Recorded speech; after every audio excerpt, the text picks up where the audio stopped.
Our third keynote is Aleksi Rastas from Helsinki. We may start by introducing Aleksi. Aleksi is a member of an architecture office, Nordic Works / Uusi Kaupunki, which is a collective that consists of 80 different architects and urban development experts. And the topic of today for Alex will be multi-voiced and interactive urban design. So, welcome to Tallinn, and the floor is yours.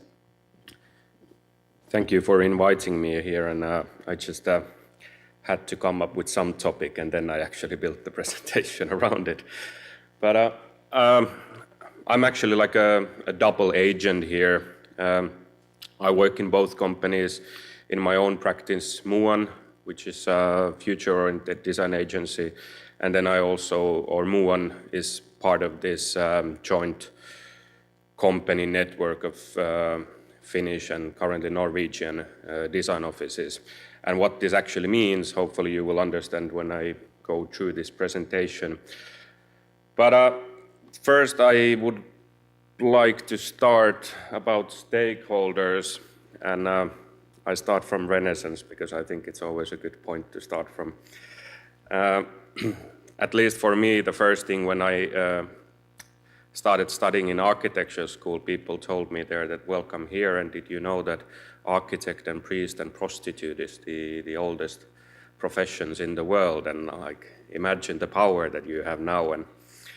And then when thinking, for example, Italian and Spanish social hierarchy, the stakeholders, like the stakeholder groups that there has been, it's been quite simple back then, and the whole, if you try to think about, for example, the power as a regular worker or a resident citizen of the city, it's might have been a bit difficult to actually affect to your surrounding.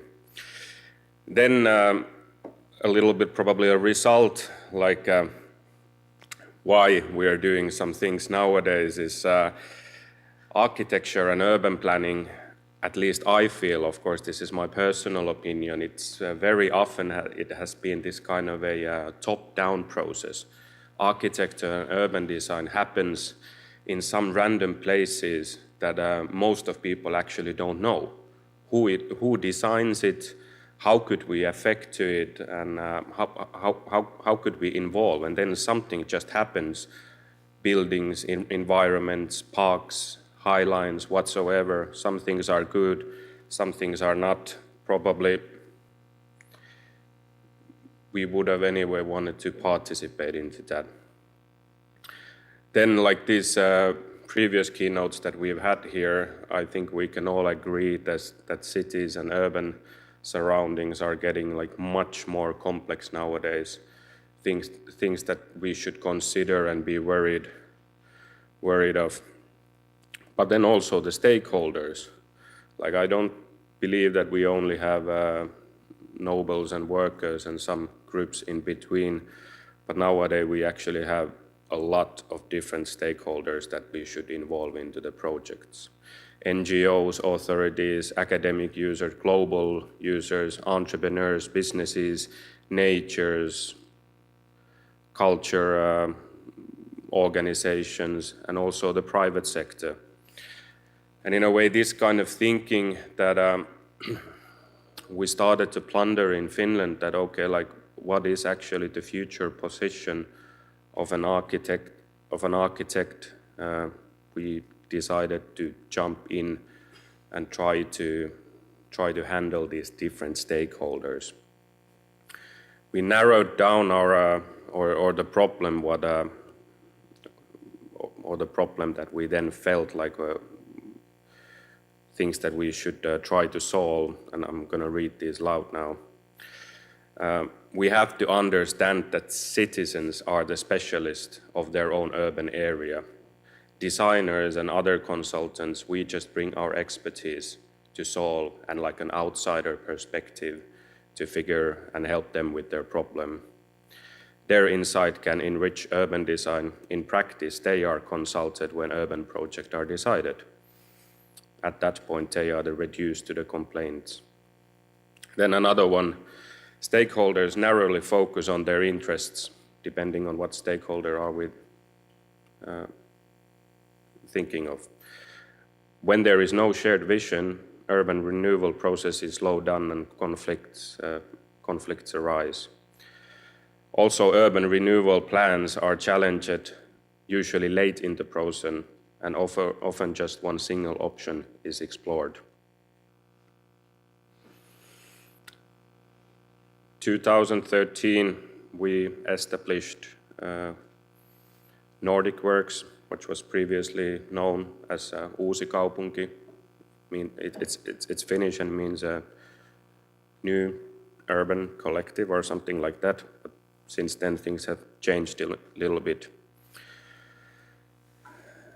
And we started to think about it like this, that if we could gather all the important stakeholders and public together, and also collect the expertise from other disciplines, not only relying on our own or architects' visions, how to solve things.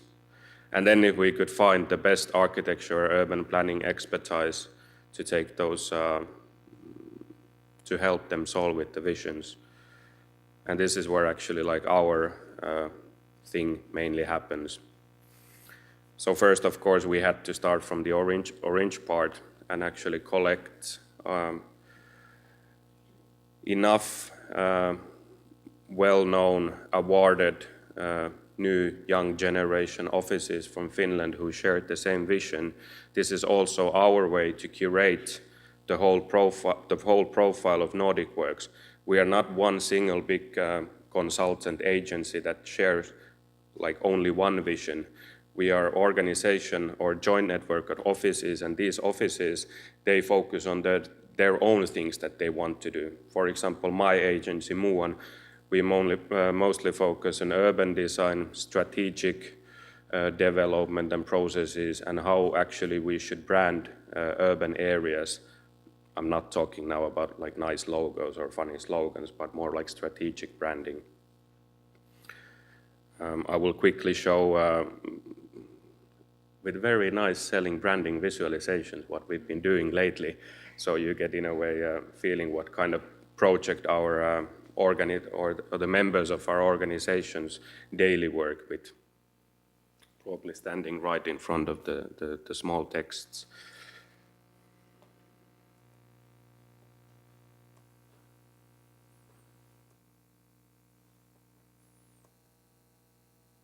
This is probably the project, the reason why I'm here. We did this together with Metropolia last year.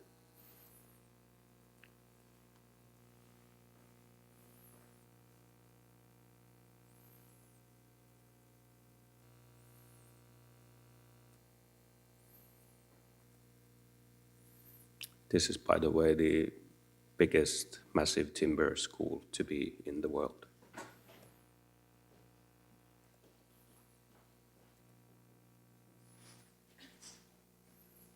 And this is the most stated as the most beautiful gas station in the world, made from timber.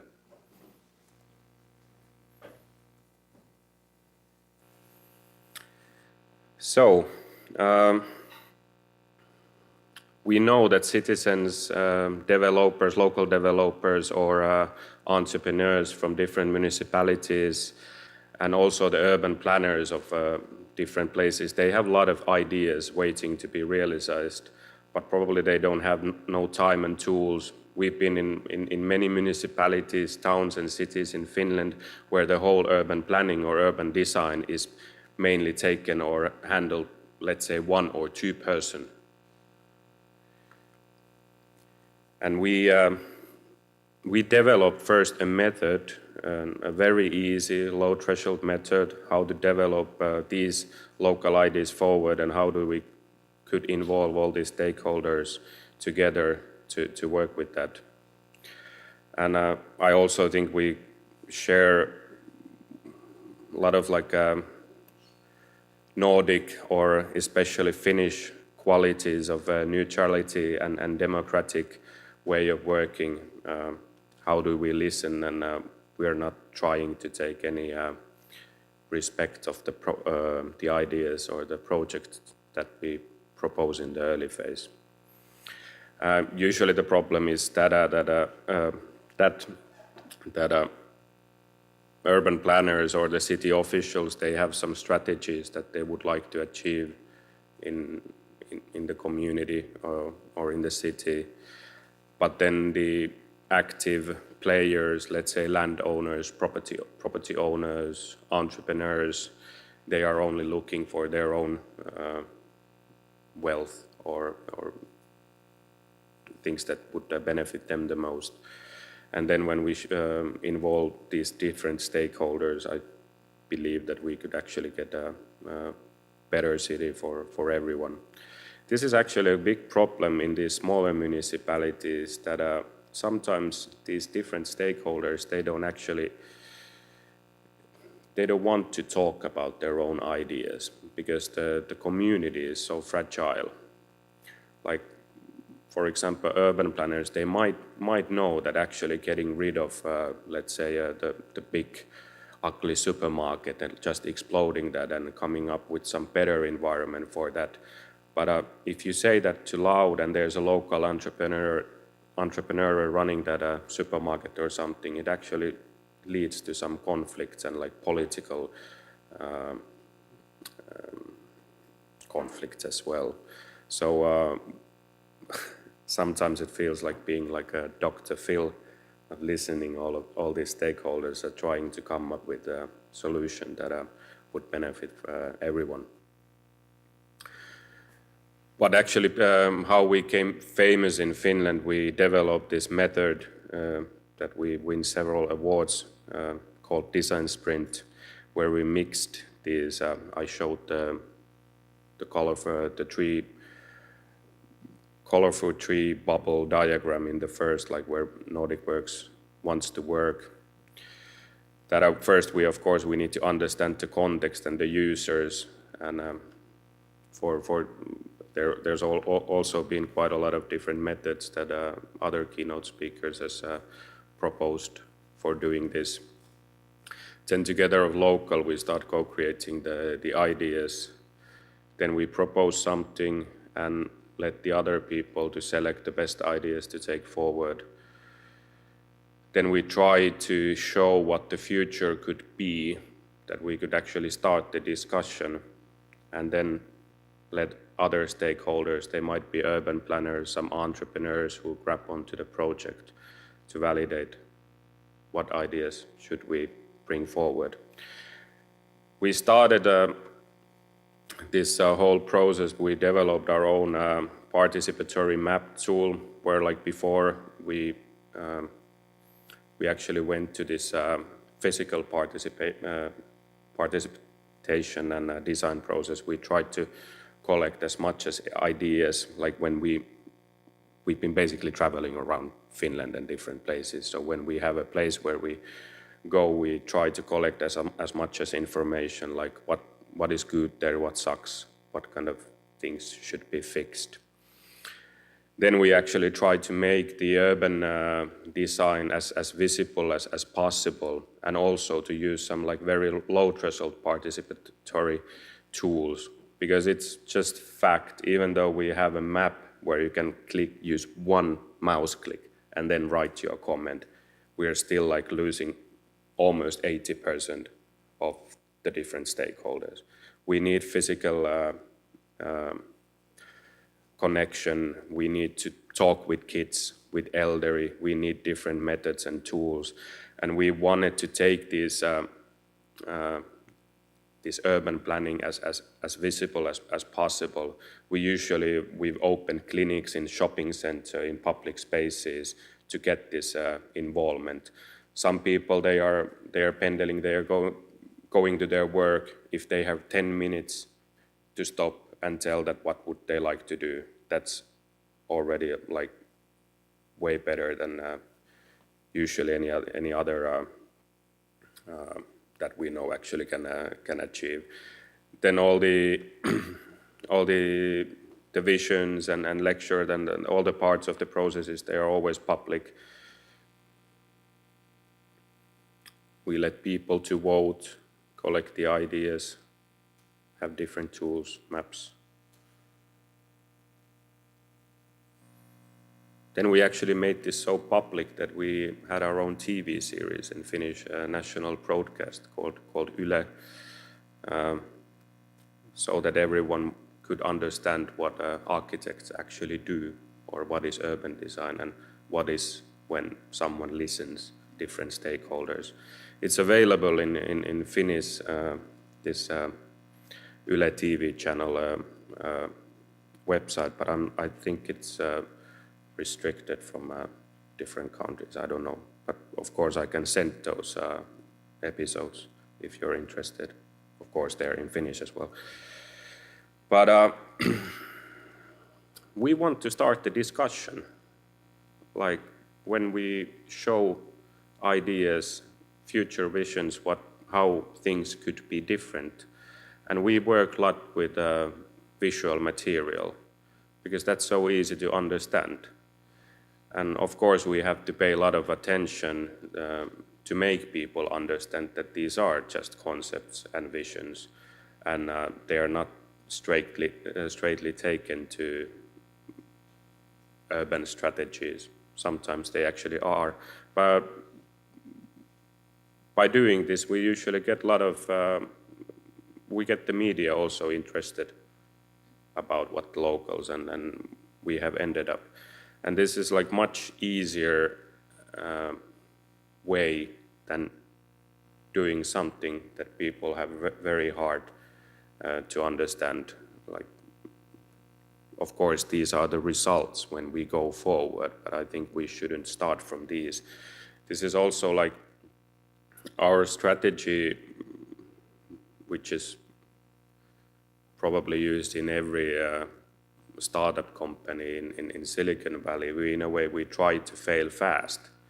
Like if we have bad ideas, it takes such a short time to come up with the bad idea. But if we have good idea, then it lives on and goes forward. And this also comes down to the fact that designing our urban environment, we have a lot of stakeholders. It is quite expensive to start working with a port of Tallinn or some new area. And if we end up with bad decisions and the process gets stuck, then we lose time, we lose money, and people get mad. We did this couple years, won some very nice prizes and awards. How have we actually changed the culture in Finland, how urban design is renewing. Currently we are like 80 plus some architects. We arrange 40-something urban design events and done more than 100 design sprints. Then also some exhibitions, and currently we are 10 offices or 10 agencies, but soon we are more. We started to go abroad earlier this year, and as I told you, this our former Finnish name is now translated into English, and we are starting from Norway, from Bergen, where we opened a new office, and starting to find Norwegian stakeholders that could develop our participatory design community stronger. Also in Estonia, we actually had in 2015 a workshop here where we collaborated with local citizens, not only the local citizens, but local architects, figuring out the future Finland-Estonian railway connection. And we tried to come up with some idea how it could change the working in this area or this region, and what happens in the areas where the tunnel entries and exits could be. And then we've actually joined together with Maptionaire, we've developed is our early phase involving tools, maps. Now we have a project in Van Buren, Bergen, where this is just much better tool than we used to have.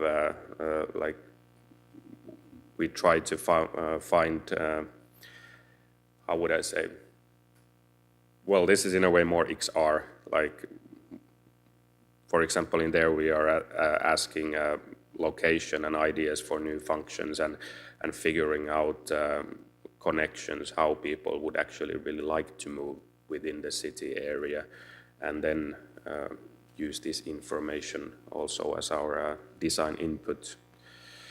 Maptionary is a really good collaboration for us because they already work globally, also in Stockholm, and they only focus on doing that, so we can focus on facilitating and just doing the good ideas.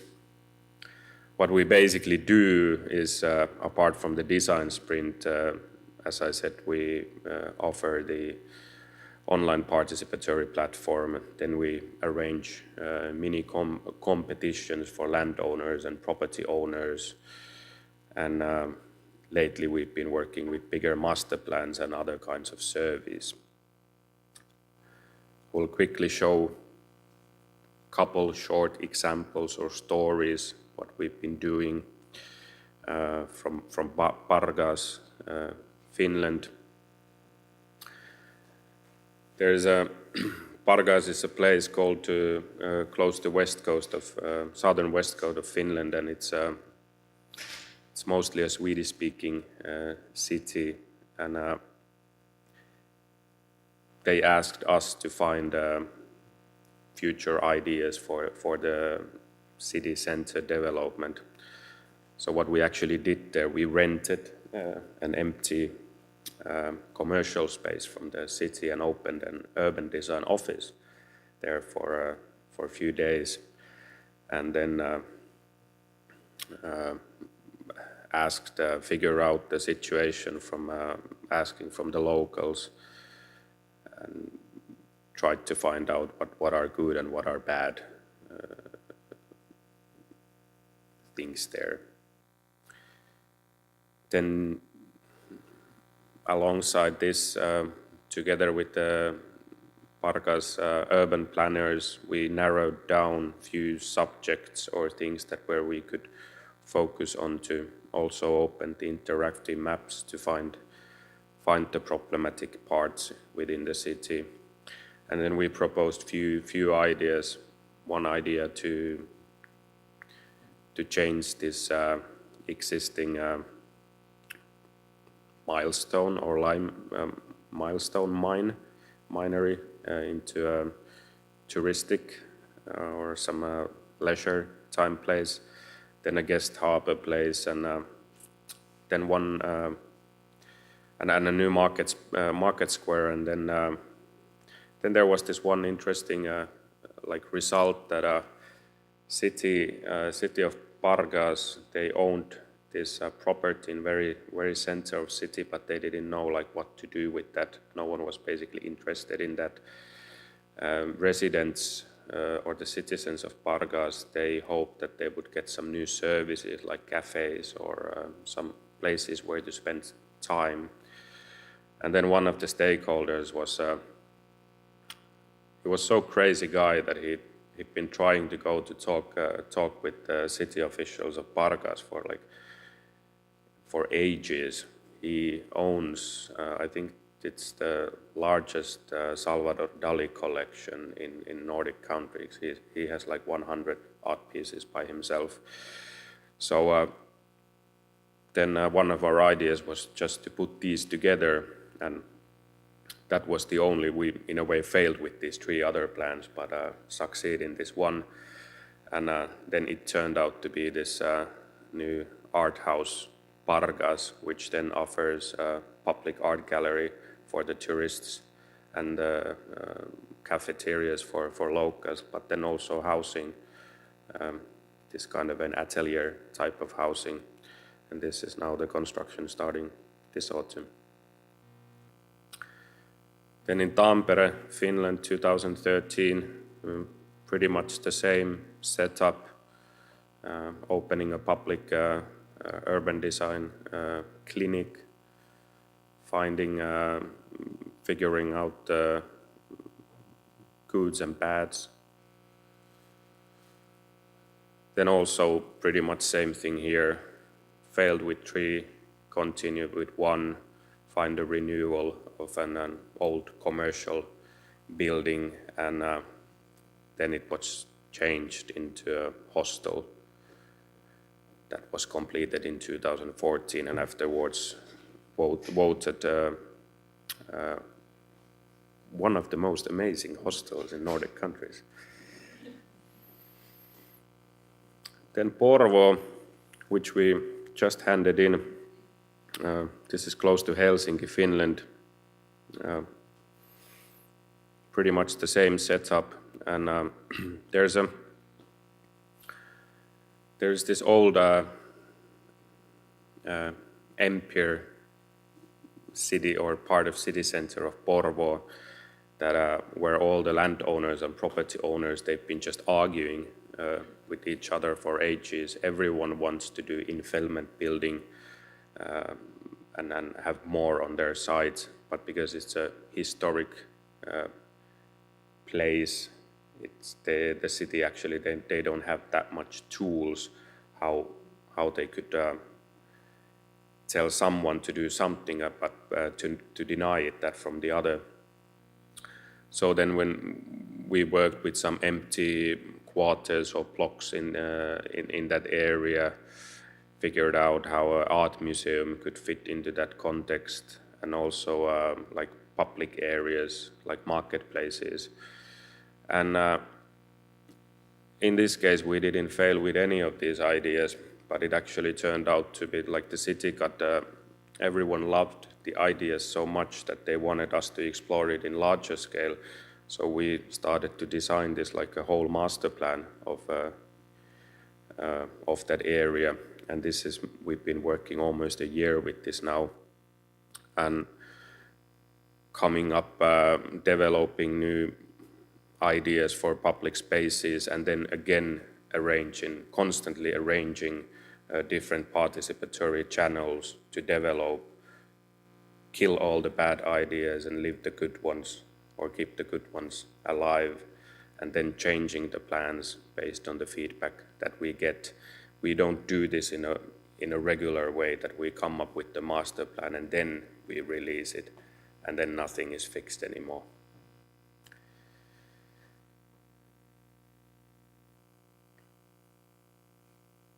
Thank you so much.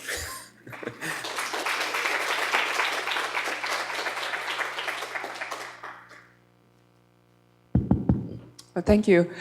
We are a little bit over time, but we have time for comments and questions.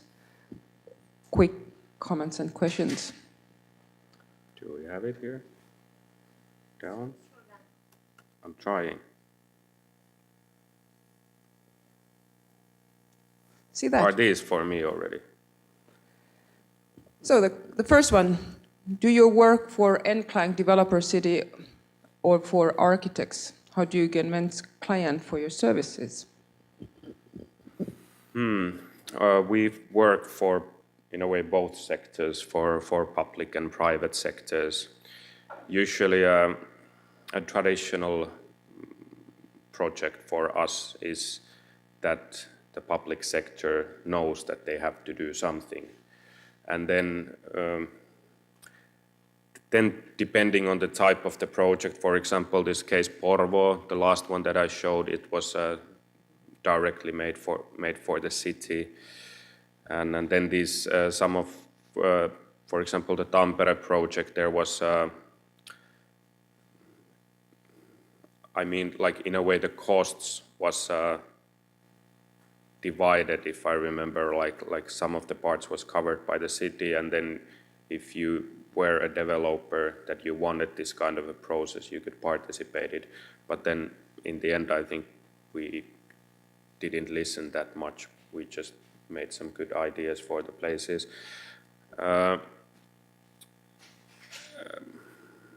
I'm not sure if we do need to convince our client for our services because we've been awarded so many times. So but it's like participatory. Usually the city itself, it needs to understand, or the public sector, that there is a problem and they want to solve it. And I think the biggest problem some days it's that they are not sure if they want an outside perspective to solve those problems. But I'm in a way seeing that we only bring the expertise of the design, but we can't we can't do anything without the locals. It's impossible, and we wouldn't even give a try. So it's also about changing the culture, like in different cities or municipalities, that some places or some cities, they are very open-minded of trying out new things, and they have to also know that we might fail completely, but at least we started discussion, and probably then there is some new ideas that goes forward. So that means that your clients are a priori open-minded. The less open-minded are not asking your services. Is that the case? Yeah, at least this is how I would like to put it.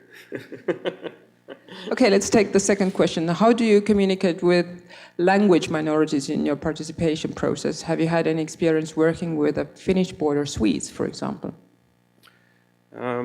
Well, I'm not that good with the Swedish or not Norwegian language as well, but we can't do it if we don't have, if we don't understand it. So therefore we have to have members that are fluent with several languages and can facilitate.